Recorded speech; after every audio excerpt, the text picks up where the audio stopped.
বিষণ্ণতা একটি মানসিক স্বাস্থ্য সমস্যা। অনেক কারণেই বিষণ্ণ লাগতে পারে, আবার অনেক সময় কোনো কারণও খুঁজে পাওয়া যায় না। তবে এরকম মনে হলে দৈনন্দিন কোনো কাজই কিন্তু ভালো লাগে না, কিছুই করতে ইচ্ছা করে না। এসব ক্ষেত্রে অবহেলা না করে নিজের যত্ন নেওয়া উচিত এবং স্বাস্থ্যসেবার দিকেও খেয়াল রাখা উচিত।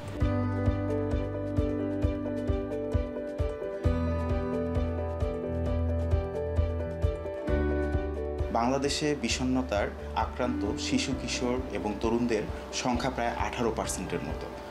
এটি একটি কিন্তু বিশাল সংখ্যা।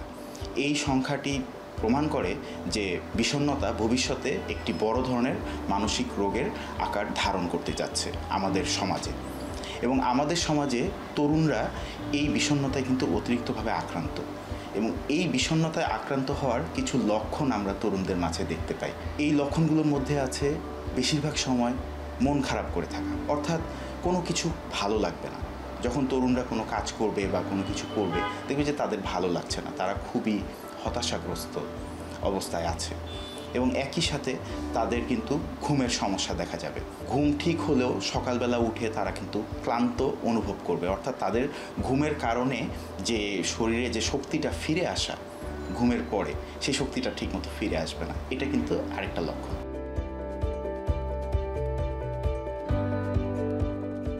একই সাথে তাদের যে খাওয়া দাওয়া, তাদের যে খাওয়ার রুচি, এটা কিন্তু অনেক ক্ষেত্রে কমে যায়। এবং এটা কমে গেলে কিন্তু তাদের ওজন আস্তে আস্তে, তাদের শারীরিক অবস্থা কমে যাবে, তাদের ওজন কমে যাবে।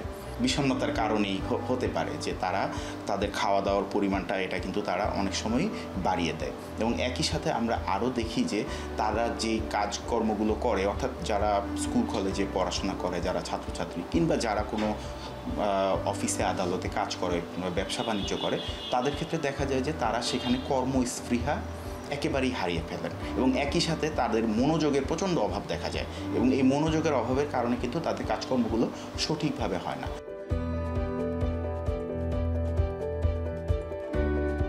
বেশিরভাগ সময় তারা খিটখিটে অবস্থায় থাকেন।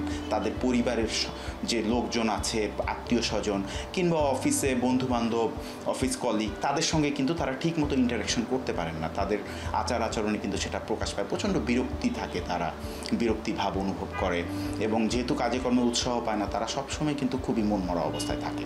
তো এই ধরনের লক্ষণগুলো আমরা দেখতে পাই। অনেক ক্ষেত্রে দেখা যায় কি যে একই সাথে তারা কিন্তু মাদকে আক্রান্ত হয়ে যেতে পারে। এটা কিন্তু একটা বড় সমস্যা। তো মোটামুটি এই ধরনের লক্ষণগুলি আমরা তরুণদের মাঝে দেখতে পাই।